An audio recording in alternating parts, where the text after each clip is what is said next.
नमस्कार दोस्तों, आप सभी का स्वागत है आपके अपने चैनल क्लासमेट में। आज हम शुरू करने जा रहे हैं chapter a devoted son by Anita Desai. लेकिन स्टोरी में जाने से पहले हम ऑथर को समझ लेते हैं, क्योंकि जब हमें लेखक की सोच समझ में आ जाती है तो कहानी अपने आप इजी लगने लगती है।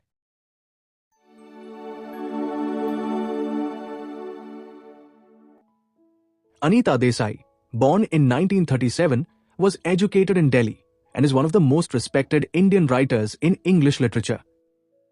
देखो दोस्तों, यहां बताया जा रहा है कि अनीता देसाई का जन्म 1937 में हुआ था और उन्होंने अपनी पढ़ाई दिल्ली में की। अब इसका सिंपल सा मतलब यह है कि उन्होंने इंडियन एनवायरनमेंट को बहुत करीब से देखा है, और जब लिखा है कि one of the most respected writers, तो इसका मतलब है कि इंग्लिश लिटरेचर में उनका बहुत बड़ा नाम है।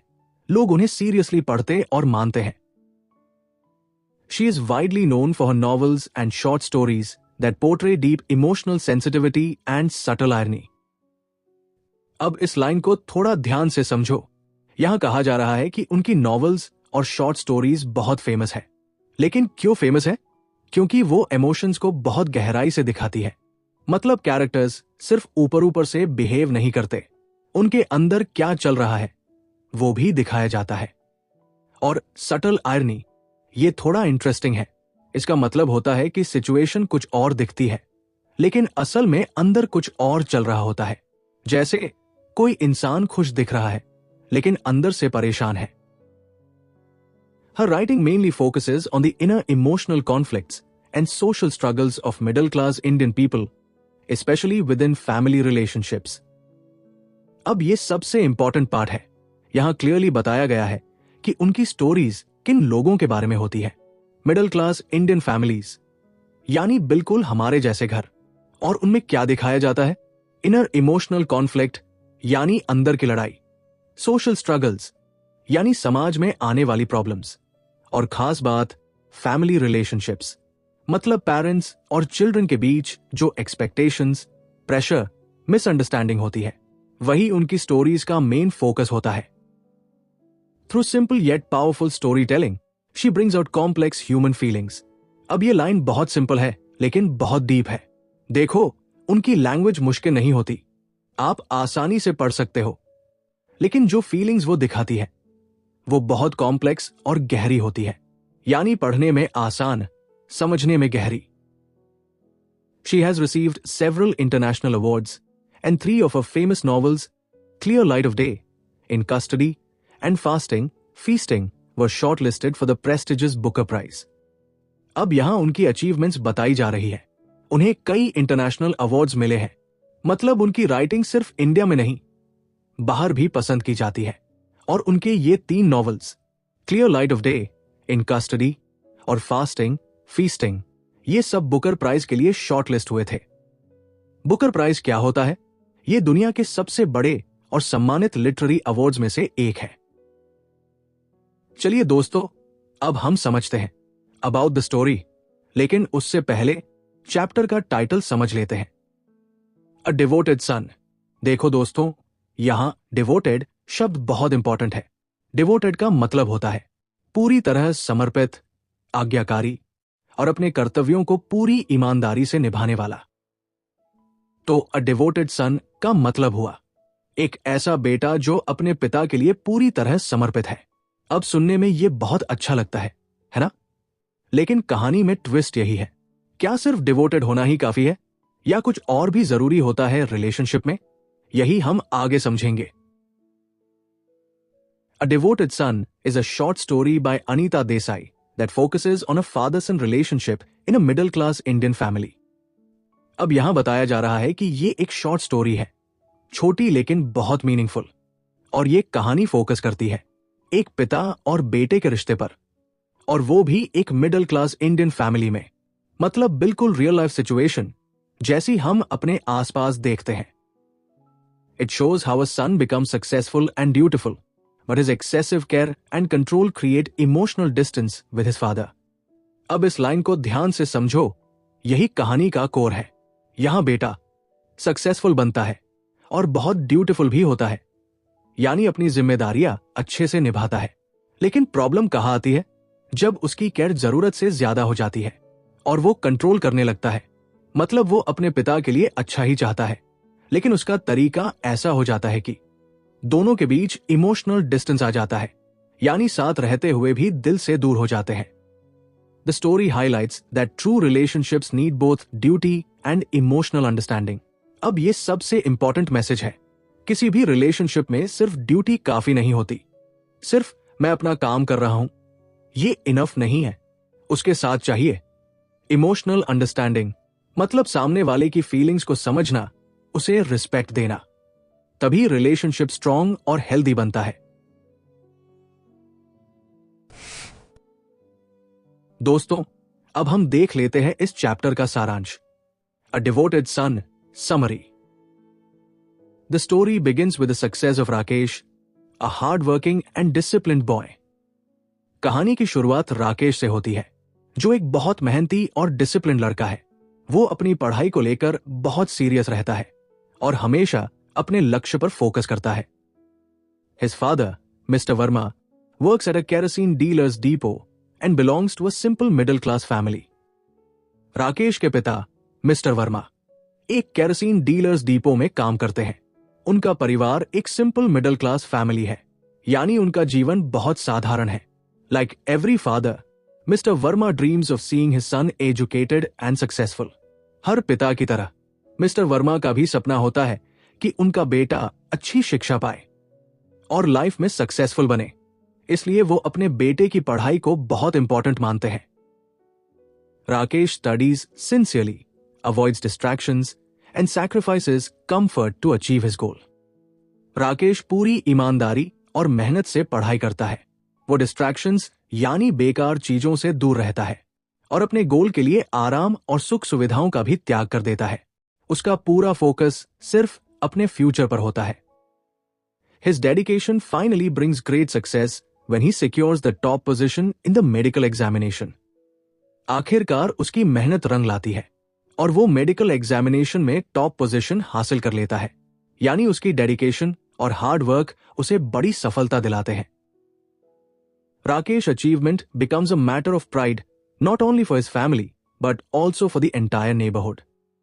जब राकेश इतनी बड़ी सफलता हासिल करता है तो सिर्फ उसका परिवार ही नहीं बल्कि पूरा मोहल्ला उस पर गर्व महसूस करता है। उसकी अचीवमेंट पूरे नेबरहुड में चर्चा का विषय बन जाती है। Many people visit the house to congratulate the family. Rakesh की सक्सेस के बाद बहुत सारे लोग उनके घर बधाई देने आते हैं। सभी लोग उसकी मेहनत और सफलता की तारीफ करते हैं।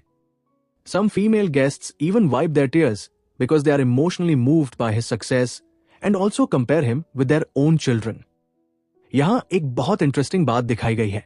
कुछ महिलाएं उसकी सक्सेस देखकर इमोशनल हो जाती है और उनकी आंखों में आंसू आ जाते हैं, लेकिन सिर्फ खुशी की वजह से नहीं। वो अपने बच्चों की तुलना भी राकेश से करने लगती है, इसलिए उनके मन में एडमिरेशन यानी तारीफ और थोड़ा कंपैरिजन भी होता है। Mister Verma feels extremely proud and happy because his son achievement is considered rare and extraordinary. सबसे ज्यादा खुशी मिस्टर वर्मा को होती है। उन्हें अपने बेटे पर बहुत गर्व महसूस होता है, क्योंकि उस समय मेडिकल एग्जामिनेशन में टॉप करना एक बहुत बड़ी और रेयर अचीवमेंट मानी जाती थी। इसलिए मिस्टर वर्मा खुद को बहुत फॉर्चुनेट और प्राउड फील करते हैं। After completing his MD, Rakesh writes an excellent thesis and wins a scholarship to the USA. अब राकेश अपनी MD डिग्री पूरी कर लेता है। यहां MD का मतलब है डॉक्टर ऑफ मेडिसिन, यानी MBBS के बाद की जाने वाली हायर मेडिकल डिग्री। इसके बाद राकेश एक बहुत एक्सीलेंट थीसिस लिखता है। थीसिस मतलब किसी सब्जेक्ट पर की गई डिटेल्ड रिसर्च राइटिंग।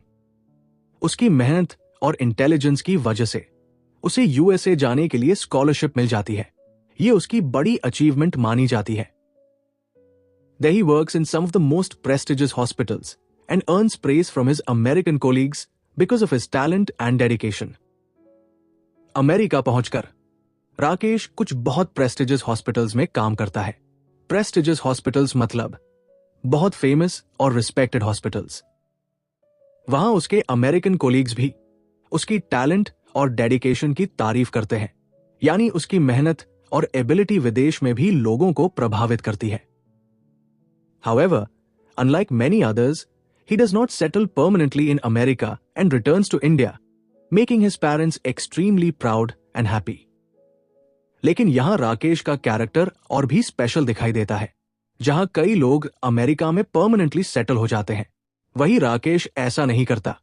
वो वापस इंडिया लौट आता है। इससे उसके पेरेंट्स को बहुत गर्व और खुशी महसूस होती है, क्योंकि उन्हें लगता है कि उनका बेटा सक्सेस पाने के बाद भी अपने देश और परिवार को नहीं भूला। His mother is especially relieved because he does not bring home a foreign wife and instead agrees to marry Veena, a simple and traditional girl chosen by his family. Rakesh की मदर को सबसे ज्यादा राहत इस बात से मिलती है कि वो अमेरिका से किसी फॉरेन वाइफ को लेकर वापस नहीं आता, बल्कि वह अपने फैमिली के डिसीजन को मानता है और वीना नाम की एक सिंपल और ट्रेडिशनल लड़की से शादी करने के लिए तैयार हो जाता है। इससे पता चलता है कि इतनी बड़ी सक्सेस के बाद भी राकेश अपनी फैमिली वैल्यूज और ट्रेडिशंस को महत्व देता है। After returning, Rakesh starts working at a city hospital. India वापस आने के बाद राकेश एक सिटी हॉस्पिटल में काम शुरू करता है, यानी अब वो अपने मेडिकल करियर को इंडिया में आगे बढ़ाता है। He remains disciplined, sincere and devoted to his profession. Doctor बनने के बाद भी वो बहुत डिसिप्लिन्ड और सिंसियर रहता है। वो अपने प्रोफेशन के प्रति पूरी ईमानदारी और डेडिकेशन दिखाता है, इसलिए लोग उसकी बहुत रिस्पेक्ट करते हैं। Later, he opens his own clinic, builds his family, and becomes one of the most respected and successful doctors in the city. बाद में राकेश अपना खुद का क्लिनिक खोलता है, साथ ही वो अपना फैमिली लाइफ भी बिल्ड करता है। धीरे धीरे वो शहर के सबसे रिस्पेक्टेड और सक्सेसफुल डॉक्टर्स में गिना जाने लगता है, यानी उसने मेहनत और डेडिकेशन से सोसाइटी में बड़ा नाम बना लिया। Despite his success, he continues to respect and care for his parents. लेकिन इतनी सफलता मिलने के बाद भी राकेश अपने पेरेंट्स की रिस्पेक्ट करना नहीं छोड़ता। वो उनकी केयर करता रहता है और अपनी जिम्मेदारियों को निभाता है। इससे पता चलता है कि वो अपने परिवार को हमेशा महत्व देता है। Rakesh father enjoys simple habits and routines. Rakesh के पिता बहुत सिंपल लाइफ जीना पसंद करते हैं।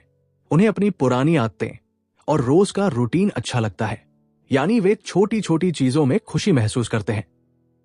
He likes drinking tea in his favorite brass tumbler instead of the china cups used by the rest of the family.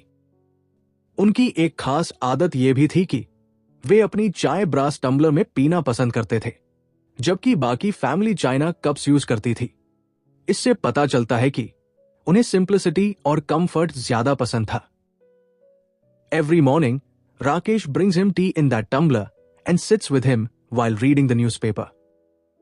हर सुबह राकेश अपने पिता के लिए उसी ब्रास टम्बलर में चाय लाता था और उनके पास बैठकर न्यूज़पेपर पढ़ता था। ये उनके बीच के डेली रूटीन और बॉन्डिंग को दिखाता है। These small moments show the simple and peaceful life of the old man. कहानी के ये छोटे छोटे मोमेंट्स मिस्टर वर्मा की सिंपल और पीसफुल लाइफ को दिखाते हैं। उन्हें ज्यादा बड़ी चीजों की जरूरत नहीं थी, बल्कि छोटी आदतों और रूटीन में ही खुशी मिलती थी।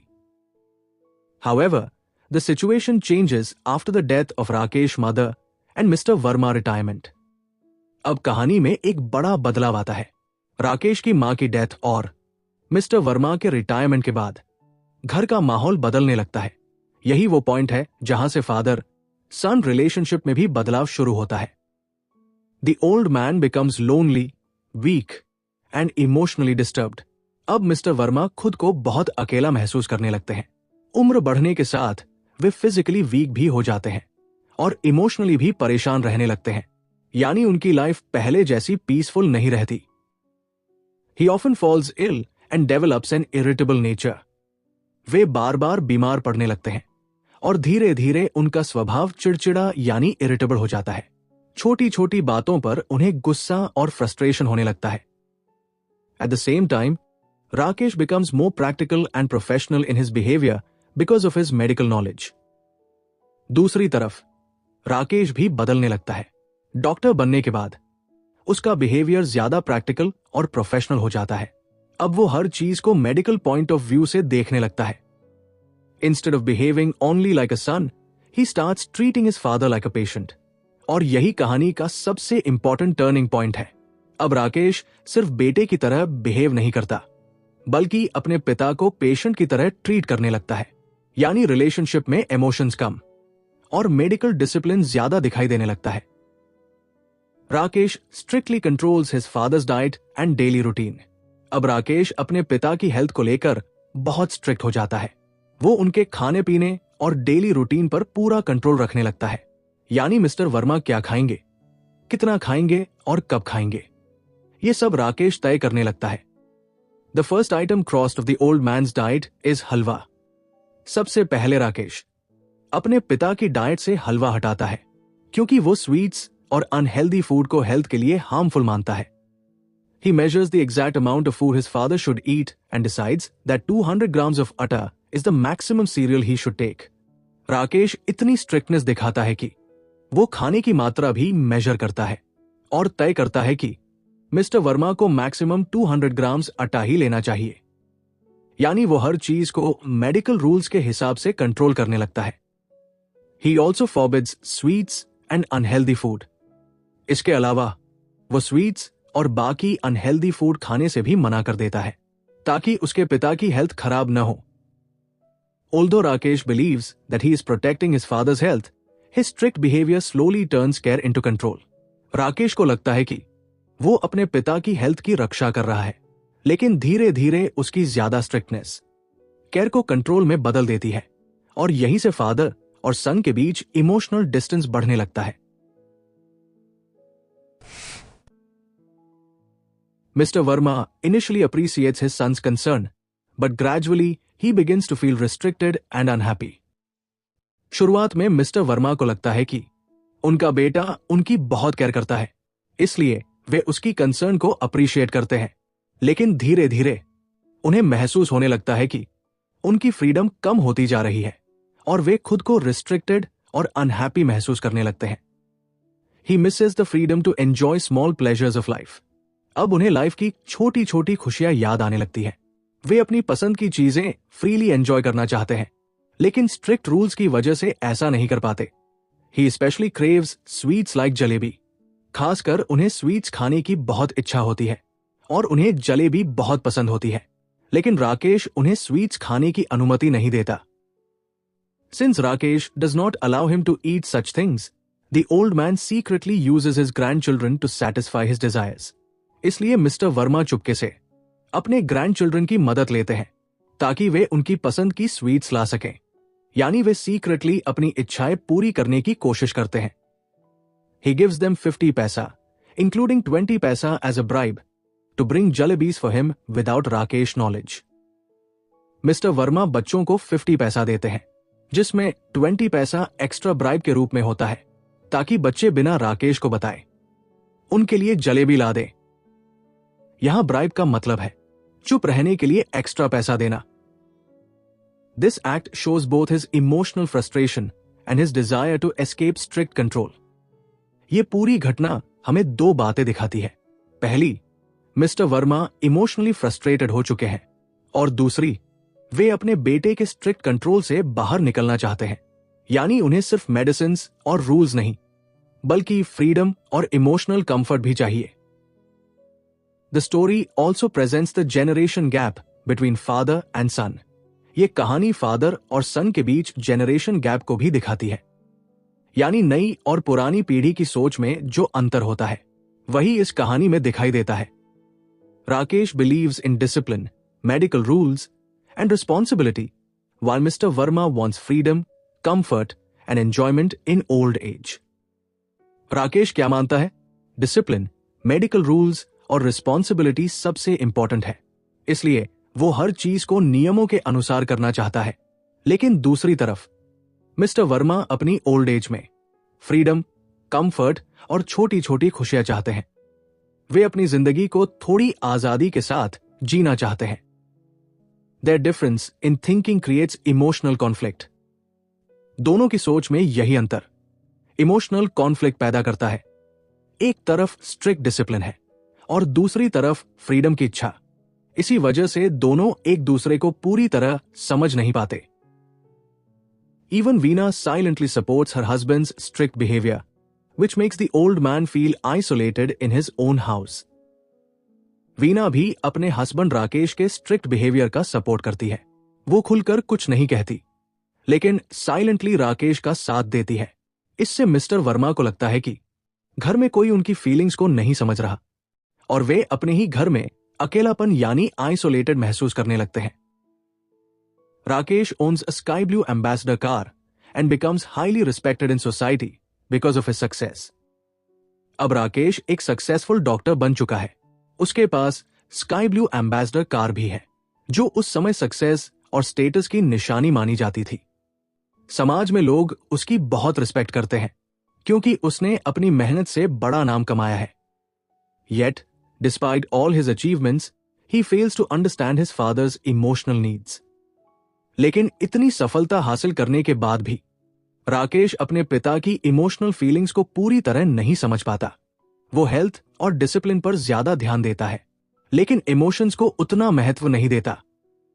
Mister Verma feels that his son treats him more like a patient than a father. इसी वजह से मिस्टर वर्मा को महसूस होने लगता है कि उनका बेटा उन्हें फादर की तरह नहीं बल्कि पेशेंट की तरह ट्रीट करता है। उन्हें लगता है कि रिलेशनशिप में प्यार कम और मेडिकल कंट्रोल ज्यादा रह गया है। In frustration, he sarcastically remarks, this is how great doctors treat their fathers. अपनी फ्रस्ट्रेशन में मिस्टर वर्मा एक सार्कास्टिक बात कहते हैं, this is how great doctors treat their fathers, यानी वे ताना मारते हुए कहते हैं कि क्या बड़े डॉक्टर्स अपने फादर्स के साथ ऐसा व्यवहार करते हैं। इस लाइन से उनके दुख, फ्रस्ट्रेशन और इमोशनल पेन का पता चलता है। The title A Devoted Son is ironic because Rakesh truly fulfills his duties as a son and sincerely cares for his father's health. अब यहां स्टोरी के टाइटल का मीनिंग समझाया गया है। A Devoted Son टाइटल थोड़ा आयरॉनिक है। Ironic मतलब बाहर से कुछ और दिखना, लेकिन अंदर रियलिटी कुछ अलग होना।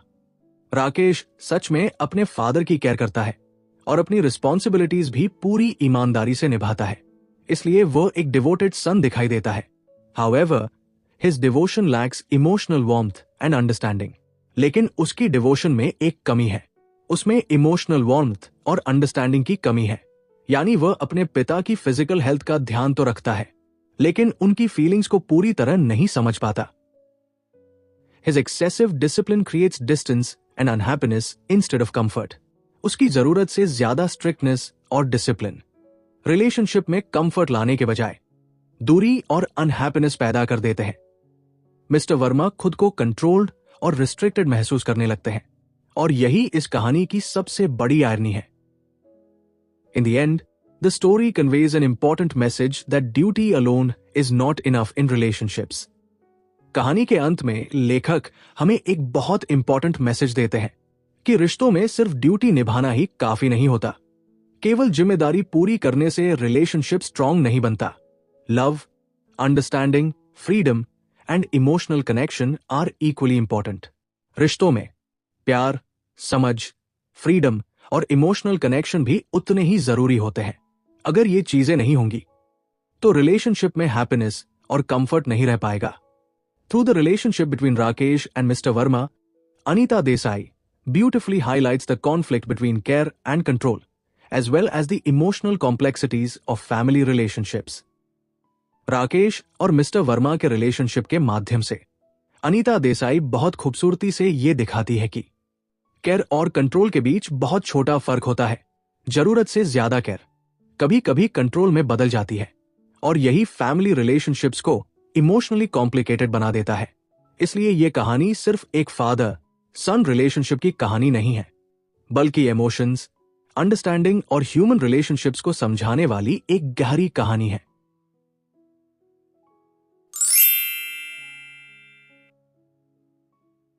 तो दोस्तों, अभी तक हमने अ डिवोटेड सन चैप्टर की कंप्लीट समरी डिटेल में समझ ली है। अब हम देखने वाले हैं इस चैप्टर के इंपॉर्टेंट एमसीक्यूज। ये एमसीक्यूज एग्जाम की दृष्टि से बहुत इंपॉर्टेंट है क्योंकि इनमें सीधे फैक्चुअल और कॉन्सेप्ट बेस्ड क्वेश्चंस पूछे जाते हैं और अगर आपने समरी को अच्छे से समझा होगा तो इन क्वेश्चंस के आंसर्स आप खुद भी आसानी से दे पाएंगे। तो चलिए अब शुरू करते हैं MCQ section. Question 1, which of the following novels by Anita Desai was not short listed for the Booker prize? यहां आपसे पूछा जा रहा है कि अनीता देसाई की कौन सी नॉवल बुकर प्राइज के लिए शॉर्ट लिस्टेड नहीं हुई थी। मतलब ऑप्शंस में से आपको उस नॉवल को पहचानना है जो शॉर्टलिस्ट में शामिल नहीं थी। Options: A, clear light of day, B, in custody, C, fasting feasting, D, fire on the mountain. देखो, अनीता देसाई की 3 famous novels clear light of day, in custody, fasting feasting, ये सभी बुकर प्राइज के लिए शॉर्ट लिस्टेड हुई थी, लेकिन fire on the mountain short listed नहीं हुई थी। इसलिए सही आंसर होगा option D, fire on the mountain. दोस्तों, अब देखते हैं question 2, Rakesh father used to work at the. यहां आपसे पूछा जा रहा है कि राकेश के पिता कहां काम करते थे, मतलब उनका प्रोफेशन क्या था और वो किस जगह नौकरी करते थे। Options: A, kerosene dealers depot, B, bus depot, C, petrol depot, D, ration depot. देखो, कहानी में बताया गया है कि राकेश के पिता एक सिंपल मिडिल क्लास आदमी थे और वो केरोसिन डीलर्स डिपो में काम करते थे, यानी उनका जीवन बहुत साधारण था। लेकिन फिर भी उन्होंने अपने बेटे को अच्छी शिक्षा दिलाई। इसलिए सही आंसर होगा option A, kerosene dealers depot. दोस्तों, अब देखते हैं question 3, Rakesh father loved his T in his favourite. यहां आपसे पूछा जा रहा है कि राकेश के पिता अपनी चाय किस चीज में पीना पसंद करते थे, मतलब उनकी फेवरेट टी कंटेनर कौन सी थी। Options: A, china cup, B, brass tumbler, C, glass, D, steel glass. देखो, कहानी में बताया गया है कि राकेश के पिता को अपनी चाय ब्रास टम्बलर में पीना बहुत पसंद था। वो बाकी फैमिली की तरह चाइना कप्स यूज नहीं करते थे। इससे उनकी सिंपल हैबिट्स और ओल्ड रूटीन का पता चलता है। इसलिए सही आंसर होगा ऑप्शन बी, ब्रास टम्बलर। दोस्तों, अब देखते हैं question 4, which was the first item crossed off the old man's diet.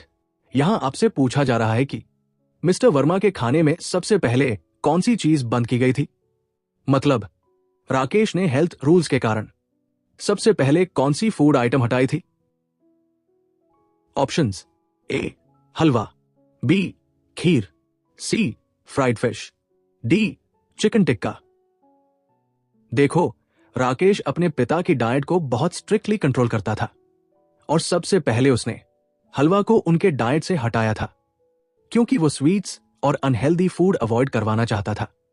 इसलिए सही आंसर होगा ऑप्शन ए, हलवा। दोस्तों, अब देखते हैं question 5, how much money did Rakesh father give his grandchildren to buy sweets including 20 paisa as a bribe. यहां आपसे पूछा जा रहा है कि मिस्टर वर्मा ने अपने ग्रैंडचिल्ड्रन को स्वीट्स लाने के लिए कितने पैसे दिए थे और इसमें 20 पैसा ब्राइब भी शामिल था, मतलब कुल अमाउंट कितना था। ऑप्शंस: ए, 50 पैसा, बी, 60 पैसा, सी, 70 पैसा, डी, 80 पैसा। देखो, मिस्टर वर्मा सीक्रेटली स्वीट्स खाना चाहते थे, इसलिए वो अपने ग्रैंडचिल्ड्रन को पैसे देकर जलेबी वगैरह मंगवाते थे और इसमें 20 पैसा एक्स्ट्रा ब्राइब भी देते थे ताकि बच्चे किसी को बताए नहीं। इसलिए सही आंसर होगा ऑप्शन ए, 50 पैसा। तो दोस्तों, आज के लिए बस इतना ही। एमसीक्यू नंबर 6 से 9 तक के आंसर्स आप में कमेंट करके जरूर बताइए। देखते हैं कितने स्टूडेंट्स ने चैप्टर को सही से समझा है।